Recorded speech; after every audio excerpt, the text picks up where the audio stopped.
Anio fa 5 volana Mai 2024 no nentina teto anivon'ny fampanaovana Antananarivo ny raharaha fikasana nao hetsika fanakorontanana sy fanonganam-panjakana eto amin'ny tany sy ny firenena. Isan'ny voaroroy amin'izany raharaha izany Andriamatoa isan'ny rakotony aina Iva Maurice izay fantatra amin'ny anarana hoe Iva Mo sy Rabary Andrianiana Paul izay fantatra amin'ny anarana hoe Paul Rabary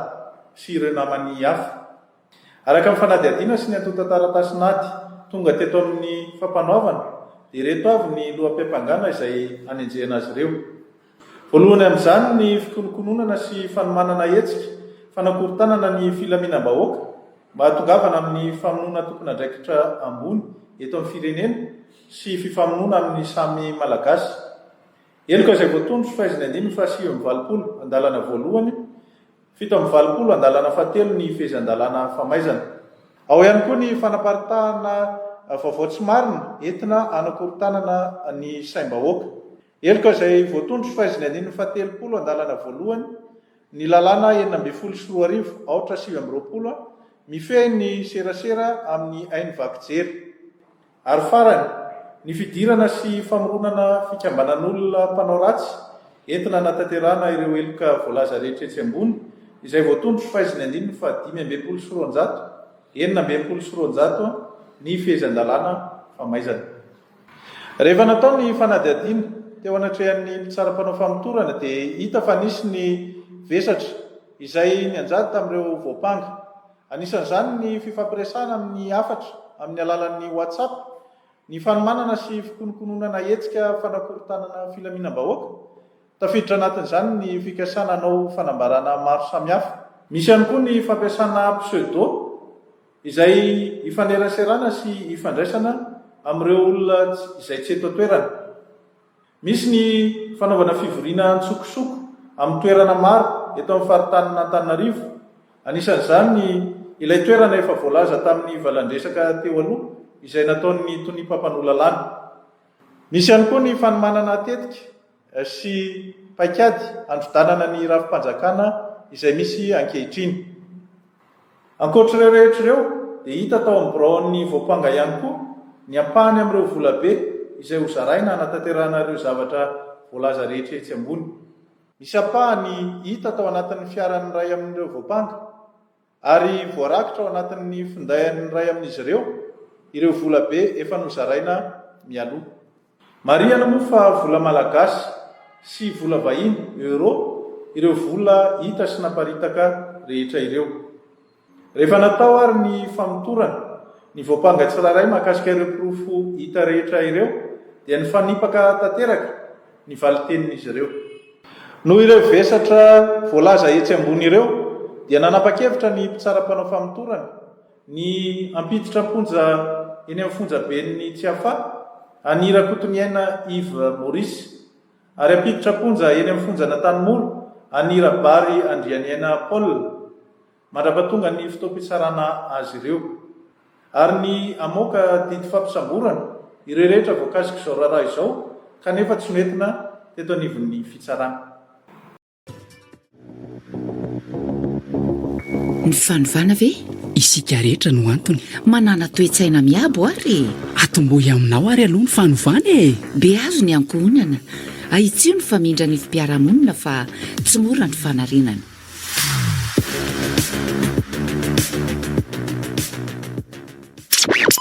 Namarena na atoandro na hariva. Top radio foana. Karoka tsara ny amin'ny 7:30 minitra amin'ny ity andron'ny 13 Mai. Taona 2024 ity tery rekotiny irina mampifandray tsy amin'ny lafiny teknika Roland Brito kosa no isatatra ny tafa amin'ity maraina ity alarobia miveriny ity ary ty sy alarobia 13 Mai 2024 tsonda tsy tia androany ity ka dia fanara roatra zany mba hametrahana tantara ary zavatsoa ihany koa. Rehefa miresaka zay tantara zay dia tsaroana amin'ity anio ity ny hetsika goavana zay vadia tolom-bahoaka mihitsy moa zany tamin'ny 17 taona lasa zay 13 Mai 2027 daty manatantara zany eo amin'ny tantaran'ny Madagasikara satria dia teo niombona ny tanora mpianatra ny ray aman-dreny dia nihitatra teo zany ny amin'ny hoe ahatsahatra ity fanjanahana amin'ny endriny vaovao ty aok'izay ny amin'ity sekoly miangatra ity mila aravaina zany rehetrarehetra zany fotoana lavalava fatrany amin'ny volana aprily taona 2017 no efa konikonina sy nandrafitra an'izany tanora mpianatra Teacher Mamasina, Teacher Bevelatana, tutene katsoteny ny fivrenana andaminana ny amin'izany ataontsika hoe anehoana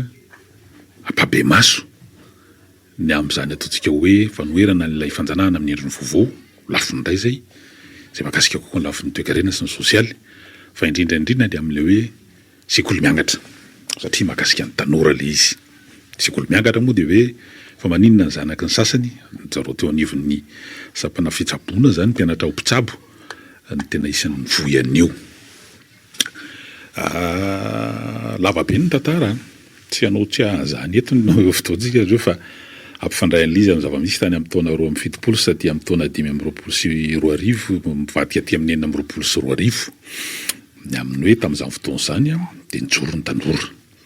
dia nanaovan'ny FRS latsakalina teny Katsoteny moa zany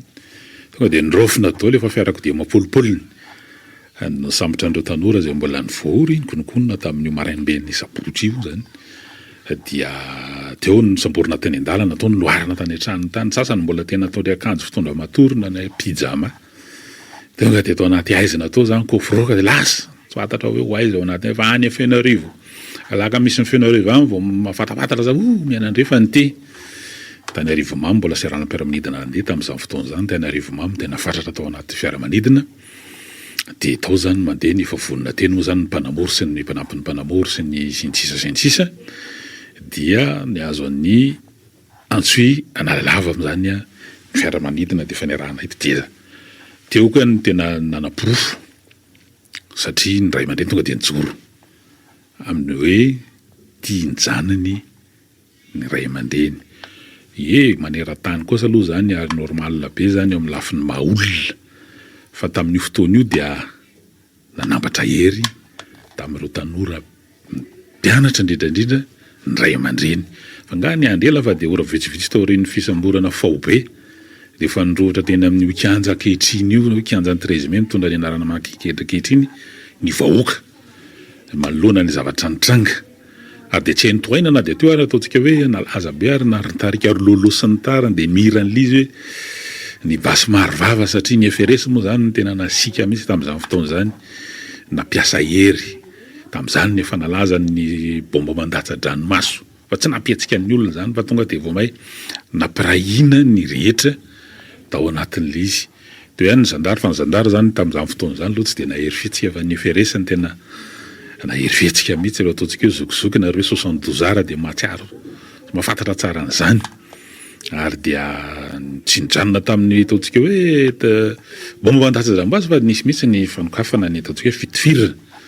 ary dia naratra nisy lavo namony aina tao anatin'izany ary mbola be felatana moa zany ny hôpitaly mandray an'ireo ataontsika hoe naratra tamin'izany fa mbola tsy teo io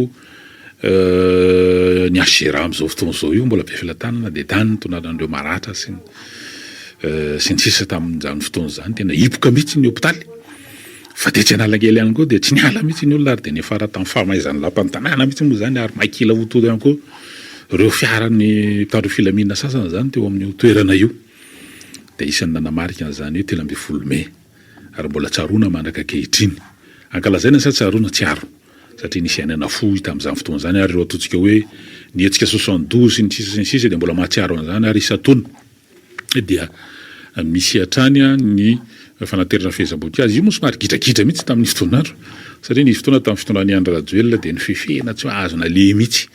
teo amin'izany nikanjany 13 Mai zany sy ny sisa dia niantona teny zany dia nidalasa ny famaliana ny famandehanana makany asany amin'ny endriny isehoany amin'ny tian'io ty mino fa tsy hitranga zany satria datonana tantara tsy azo kosehiny zany satria nanova lasa kianja nanovana iny fa hatramin'ny ataontsika hoe rafim-panjakana teto Madagasikara ny kianjan'ny 17 May ary toerana izay lasa hoe kianjan'ny fanovana mihitsy raha izay no mahadika azy satria tamin'izany fotoana indray rehefa tao ny Hetsi-bahoaka dia tonga teny ihany koa ny miaramila moa zany tamin'izany fotoana izany dia mampatsiarotsiaro tamin'ny tranga tamin'ny 2024 nandeha ny hetsika mpitakina tanora zany hoe 17 taona tsy aoriana dia ohatrany miverimerina ny tantara zany satria dia nihetsika ihany koa ny tanora tamin'ity indray mitoraka ity dia rehefa hoe filana fototra no fotom-pitakina tamin'ity indray mitoraka ity dia ny jiro sy ny rano zany ary teny amin'ny mpianatra ihany koa ny tena nanovokovoka an'izany dia isana namarika an'izany zareo tena votovorona ny mpianatra ho ingeniera zany teny amin'ny politeknika ny votovorona dia teo ihany koa moa retsika maro samihafa satria efa ny alohan'izany efa nisy ihany retsika politika tsy resahana intsony tamin'ny 2024 nisy an'ireny C11 ny hetsika fotsy ny sisa sy ny sisa fa ohatran'ny karazana hoe nandroso ny hemitra teo ihany moa izy fa taty amin'ny 2024 zany dia hoe teo amin'ny hetsi-pitakina ny filana fototra io no azo lazaina fa napopoaka ihany koa ny raharaha ny vadika ho Hetsi-bahoaka dia ny raha nahita ihany koa nisy ainana fohy fa 20 mahery no lavo tao anatin'izany misy mitondra takaitra vokatry ny ratra ary tsy teto ihany fa tany amin'ny faritra maro dia sambany raha teo amin'ny fitadidiana angambany teo amin'ny tantarany Hetsi-bahoaka teto Madagasikara no nahenika ny faritra maro manerana ny nosy zany hetsika izany ary ny tanan-dehibe maro teto Madagasikara dia nahitana an'izany ny hoe ampitsarana ny fitondrana Andry Rajoelina satria dia le filana fototra mihitsy tsy vita ary dia nihitatra tamin'ny zavatra hafa moa zany amin'ilay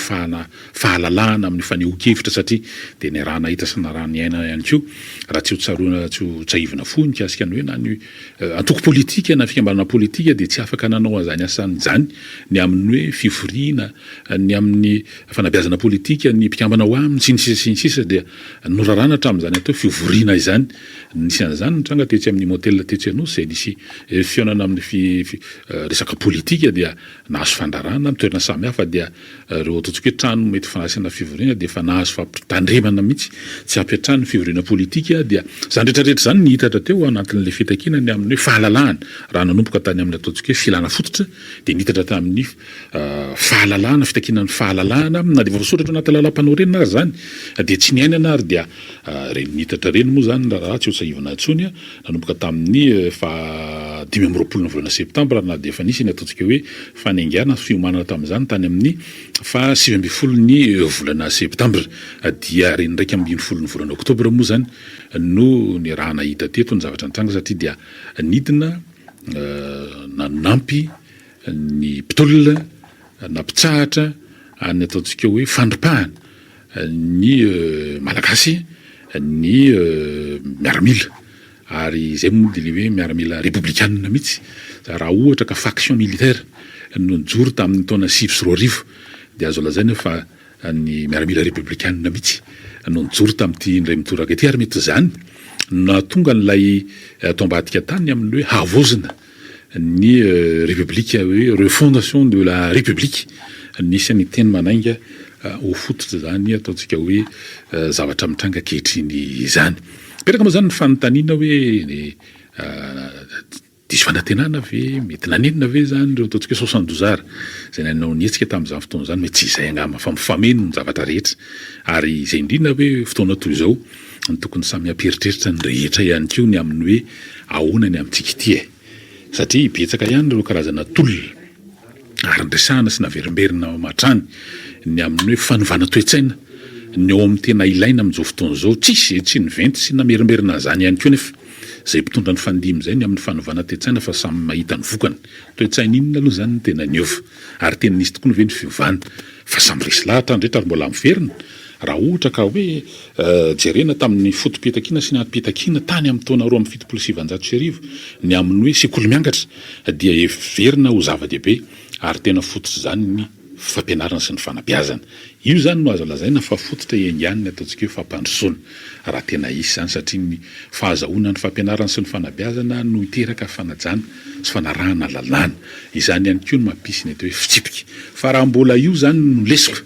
dia mampatsiahy ny tenin'ny filoha afrikanina tatsimo teo aloha ny Andriamatoa Nelson Mandela fa ary tsy izy rery moa zany fa nareo ataontsika hoe mpandinika fiarahamonina hafa ihany koa hoe raha tiana ho potehana zany reo ataontsika hoe taranaka na ny hoe tsisy ny fampandrosoana anatin'ny firenena dia eo resaka fanabeazana io no potehana zany dia izay le resana ary mampatsiahy ihany koa ny ataontsika hoe rantsy zarain'ny professeur Jonara Tsimbazafy matetika ny amin'ny hoe raha mbola ivan'ny faharipahan-takarana sy ny faharipahalalany mponina ny vahoaka eto Madagasikara dia mbola iakin-doha lava amin'ny any ivelany isika dia mbola hanafatra vahiny hatrany tsika ny amin'ny anao an'ireo asa goavana eto amin'ny firenena dia menomenina lava eto tsika hoe dia mbola gazana mbola tsy mahaleo tentsika mbola miakin-doha tsika satria izay mbola lesoko be raha nitatitry ny banky resam-pirenena dia milaza fa amin'ny ankapobeny tsy mandingana ny ambaratonga fototra eo amin'ny taona fahatelo na taona fahaefatra no mba faharipahalalany malagasy amin'ny ankapobeny iva dia iva zany ary zany isan'ny mahatonga ihany koa ny karazana fanambakana sy ny ataontsika hoe fanararotana ny fanaovana fitaovana ny vahoaka amin'ny ankapobeny indrindra rehefa amina fotoana mpono politika sasany moa zany indrindra fa ararotana amin'ny vanim-potoanany fifidianana dia lasa kitolotolotra amin'ny lafiny ataontsika hoe filana ara-materialy zany sakafo sy ny sisa sy ny sisa noentina ambabona ny safidy ny olona rehefa tonga ny fotoam-pifidianana dia izay zany le manamafy an'leo hoe manana ny toerany lehibe ny fampianarana sy ny fanabeazana raha miresaka fampandrosoana raha miresaka fanarahan-dalàna raha miresaka fitsipika raha ohatra te hiala aminatiny ataontsika hoe geja ny vahiny na ny hoe fekinan-doha lava satria raha ny zava-misy tokoa ny amin'izao fotoana zao misy tetika asa lehibe na sy ny sisa dia saika ny vahiny hatrany ary dia mifanome tsy ny lava eto tsika ary zany rehetra zany dia mafototra le hoe mbola tsy ampy mbola iva dia hoe ary mila hanaovana ezaka sy politika mazava ny eo amin'ny sehatra ny atao hoe fampianarana sy ny fanabeazana eto Madagasikara. Rasitsika fainkely Thierry Rakotonerina dia eo resantsika fohy ny mikasika ny zava-misy amin'ny sehatra resam-pirenena. Inona moa no ambara inona no lazaina mikasika an'izany fa mitoy ny ataontsika hoe dia ataon'ny filohan'ny fanavaozana ny ampita any zany taoriany ataontsika hoe fionana tatsy Nairobi Kenya eo amin'ny Frantsa sy Afrika dia io moa zany toy ny fanao rehefa dia toy izao dia niaona tamin'ny reo malagasy mila ravinahitra any a Kenya sy ireo ataontsika hoe firenena manodidina izay tonga tao an-toerana ny filohan'ny fanavaozana sy ny délégation nantarihana zany nisy ny minisitra maromaro ministry ny vola ministry ny raraham-bahiny ministry ny amin'ny mikasika ny teknôlôjia sy ny poste ny fifandraisan-davitra zany ny ministry ny fampianarana teknika sy ny fampianarana teknika teo ihany koa moa zany ny filohan'ny anteniera pirenena sationa fotsiny zany amin'ireo délégation miaraka amin'ny tany Kenya dia ny zavatra fohy ngamba ny isan'ny tsoahana atao amin'ny zavatra ny resahany akoatra ny hitahitan'ny diaspora tany mikasika an'le hoe mba hanamorana mba isiny ny tompony andraikitra izay mba afaka mikarakara azy ireo eo moa zany mikasika ny resaka passeport sy ny fanavaozana zany hanamorana an'ireny dia isan'ny mitondra fanazavana mikasika ny hoe isina karazana consul honoraire zany ana Nairobi fa ny zavatra anankiray isan'ny nanamarika ary ataontsika hoe zava-dehibe ary mazava zany resaka ankehitriny raha ny zavatra nambaran'ny filohan'ny fanavaozana tamin'ny malagasy diaspora tany Kenya Nairobi tamin'ny omaly ny amin'ny hoe raha tsy misy zany ny fiovana dia hoe amin'ny faran'ny taona 1724 dia efa vita ny fifidianana filoham-pirenena milohan'izay dia isy ny fitsapakevim-bahoaka ary na fifidianana lalam-panorenana dia mazava zany resaka aloha me mazava moa zany me mazava zany aloha ao aorian'izay mety hoe fikonan-doha ny fikonan-doha-pirenena izay ho atao atoato dia fifidianana anankiroa zany aloha zany efa miverimberina resahana ao anatin'izao fitondrana ny fanavaozana izao dia référendum na élection constitutionnelle zay zany aloha zany raha io zavatra ny resahana io ary ao aorian'izay dia fifidianana filoham-pirenena zay aloha ny eo zay ny voaresaka ary matetika miverimberina dia eo ny resantsika hoe amin'ny lafiny indray dia mazava zany ny resaka aloha ny amin'iny raharaha iny ho hita eo ny fivoarany nikasika an'ilay fikaonandom-pirenena moa zany iny le hoe nokasaina satria hoe asika ao aroso amin'ity volana mety dia nokasaina atao amin'ny faharoapolon'ity volana ity ny fanokafana izany indray dia mino isika fa mety nanandanja angamba ny fanambarana zay nataon'ny zareo teo anivon'ny FFKM tamin'ny roa herinandro teo lasa zay milaza fa hanatanteraka fiaonam-be ny FFKM ny valam-bifolo ka tamin'ny faraiky am'roapolo nyty volana ity zany hoe raha reo daty anankiroa reo zany dia misy fifandrina misy fifantsana ka mety tsisy ny fanomezana vahana reo ataontsika hoe detracteur sy reo mpivoiny amin'ny hoe fa nailika ve ny FFKM mety ho zay angamba na tonga n'le hoe aemitra zany ny fanombohana ny fanaovana an'ilay refere fikaonandom-pirenena zay efa nifaritana na tety andro ny faritana sy nampahafantarany teo anivon'ny ministera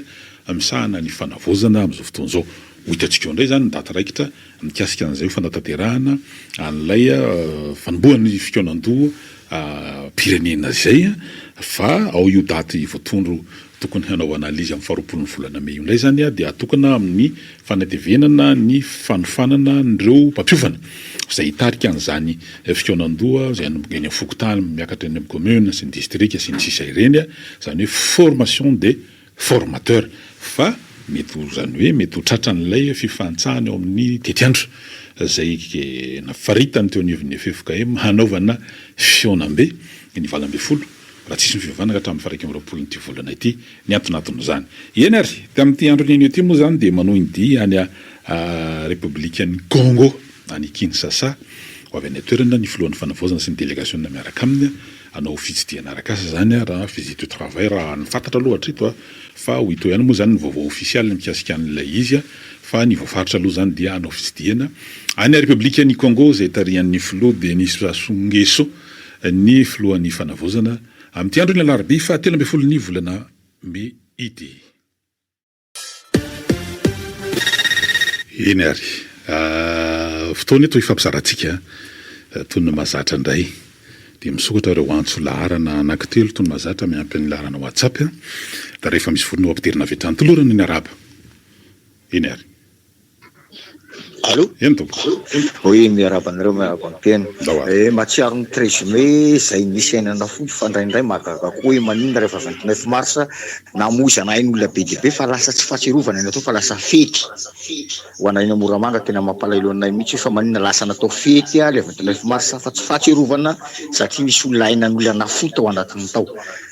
Ny toen'ny 13 Mai 72 raha ny fantatro dia ny alana tamin'ny accord de coopération tamin'ny Frantsay ka zavatra telo ngeza be ny finiavana tany Paris ny 5 Mai 1973 izy nanao sinian'izany ny capitaine de frégate Didier Ratsiraka zay lasa solota Tiorina sy ny misy ny économie finance Albert Marie Ramarson reto ny teboka ngeza be telo tao miala eto Madagasikara ny base frantsay taty Ivato Stade de Gaulle miala daholo ihany coopérant frantsay teto satria dia atra tany amin'ny chef Cisco tompoa dia hitako tany ambanivohitra anay fa mbola frantsay ary ny farany niala tao anaty zone franc aveko tsany niala tao anaty zone franc i Madagasikara lasa naleo tena ny FMG ary nanangana ny banque centrale io fa taloha zany tsika tsy nanana banque centrale dia ny tena ngezany indrindra ny toy izay nialana tao anaty zone franc zay niteraka zavatra ngeza mpiara-toekarena teto ary mbola zakaitsika mandraka ty ny androany io satria reto fotsiny teneniko tamin'ny mbola tao anatin'ny zone franc Madagasikara dia ny NFF 1 franc français égale 50 francs malagasy. Ny trésorier frantsay no niantoka ny budget général rehefa misy déficit ny budget général izay no nafahan'ny filotsiranana nametaka ny budget provincial fa be dia be tsy mahafantatra rehefa sahirana ny budget général entre 1963 jusqu'à 72 dia ny trésorerie frantsay no mameno banga tao anatin'ny budget général teto Madagasikara hanika nalalaka ny filotsiranana fahafahana metaka ho any amin'ny budget provincial daholo izy vola tokony hiditra tany fa ny toy izay koa dia nisy ny atao hoe dépense provinciale nisy fonctionnaire provincial nisy route provincial kapako fifamanino ilay zavatao rehefa ve toy izany eny ary tika moa zao anatin'ilay fotoana anaovana an'ity hoe fanavaozana ity dia ahoana tokoa moa zany zao manomboka miresahana izy io hoe inona ny rafim-panjakana mety ho an'i Madagasikara amin'izao toerana misy azy amin'izao contexte na amin'ny lafy national na international izao zany dia samy mandeha eo ny politika ny fiarahamonim-pirenena ny syndicat dia ny syndicat zao ny syndicat ny administration civile na synad nanao fionana zareo jery ahoana inona mba fahitana fanadihadiana zareo zany amin'ny hoe inona ny rafim-panjakana ny amin'ny hoe régime mety amin'ny Madagasikara dia makafaky eo zany zareo le hoe état unitaire sy le hoe état composé le état composé zany dia ahitanao zany hoe ny fédéral ny resaka hoe état régional sy ny sisa na hoe autonomie de province zany province autonome dia ny zareo teo anivonsinady zany raha ny filohany dia laza mahitsy mazava fa hoe le mbola état unitaire zay aloha no rafim-panjakana mety amin'ny Madagasikara amin'izao toerana misy azy zao taloha raha isana ty antso manaraka ty herinandrem-pandiady akizako le izy rehefa niala taon'ny zone franc i Madagasikara dia ny 1 franc français égale à 50 francs malagasy ary tsy nentoan'ny trésorerie frantsay intsony ny déficitny budget général teto Madagasikara be dia be ny toy an'izany